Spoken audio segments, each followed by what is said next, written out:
السلام علیکم ورحمۃ اللہ وبرکاتہ۔ سامعین، زندگی میں بے شمار نعمتیں ہمیں بن مانگے مل جاتی ہیں۔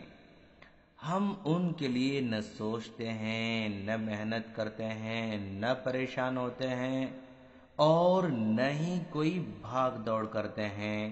اس کے باوجود یہ نعمتیں ہماری جھولی میں ڈال کر دے دی جاتی ہیں۔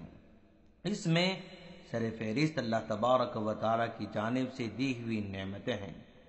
ہم پیدا بھی نہیں ہوتے اور ماں کے پیٹ میں ہماری روزی کا بندوبست ہو جاتا ہے۔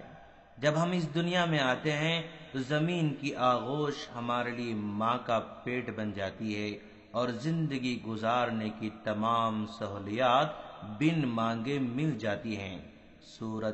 سورج حرارت فراہم کرتا ہے، رات سکون مہیا کرتی ہے، چاند تارے ذوق کی تسکین کرتے ہیں، فضا سانس لینے کو ممکن بناتی ہے، زمین اپنا سینہ چیر کر کے غذا کو اگلتی ہے اور جانوروں کا گوشت لذت کا سبب بنتے ہیں۔ ان نعمتوں کی فراہمی کو ہم فار گرانٹیڈ لیتے ہیں اور اپنا حق سمجھتے ہیں۔ یہیں سے ایک ختم نہ ہونے والی غلطیوں کا آغاز ہوتا ہے۔ پھر اس کی نعمتیں حقیر لگتی ہیں، پھر اس کے وجود کا احساس ہی نہیں ہوتا ہے، پھر اس کے کرم کا، اس کے احسان کا اندازہ ہی نہیں ہوتا ہے اور اس کی بے انتہا مہربانی محسوس ہی نہیں ہوتی ہے۔ اس کا نتیجہ یہ نکلتا ہے کہ یہ سب کچھ خود بخود ہوتا دکھائی دیتا ہے۔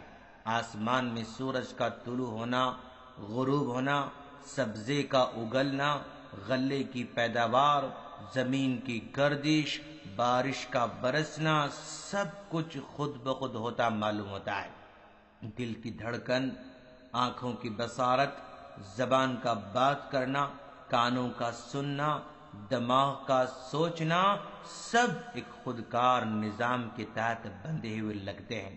پھر لاشعور میں یہ خیال بیٹھ جاتا ہے کہ جب سب کچھ خود بخود مل رہا ہے تو کیوں اس کی شکر گزاری کی جائے، کیوں اس کی بندگی کی جائے، کیوں اس کی بات مانی جائے، کیوں اس کے آگے سر جھکایا جائے۔ اس کا اگلا قدم یہ ہوتا ہے کہ اب کسی معبود کی کیا ضرورت ہے، نعوذ باللہ، یہ تو سب خود بخود ہو رہا ہے۔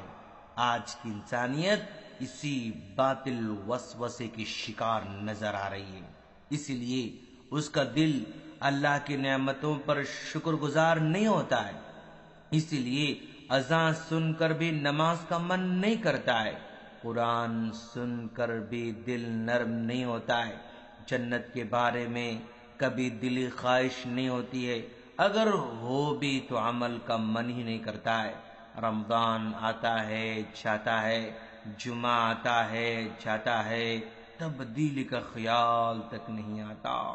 جنازوں میں شرکت بھی کرتے ہیں، سڑکوں پر بھیانک ایکسیڈنٹس بھی دیکھتے ہیں، بڑی بڑی بیماریوں کو بھی دیکھتے ہیں، لیکن ہماری حالت جوں کی توں باقی رہتی ہے۔ اسی صورتحال سے انسان کو بچانے کے لیے اللہ تبارک و تعالی براہ راست مداخلت کرتا ہے اور احساس دلاتا ہے کہ سب نعمتیں انسان کا حق نہیں بلکہ اللہ کا احسان ہے، اس کا کرم ہے اور اللہ جب چاہے واپس لے بھی سکتا ہے۔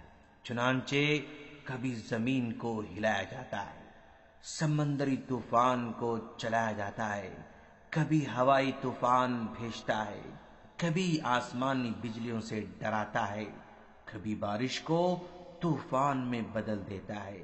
اس کا مقصد انسان کو احساس دلانا ہے کہ سب کچھ فار گرانٹیڈ لینے کے لیے نہیں، یعنی یہ نہ سمجھیں کہ ہمارا حق ہے، بلکہ یہ سمجھیں کہ اللہ کا احسان ہے اور اس کا شکر بجا لانا ضروری ہے، اس کا احترام لازم ہے، اس کی نمک حلالی ضروری ہے۔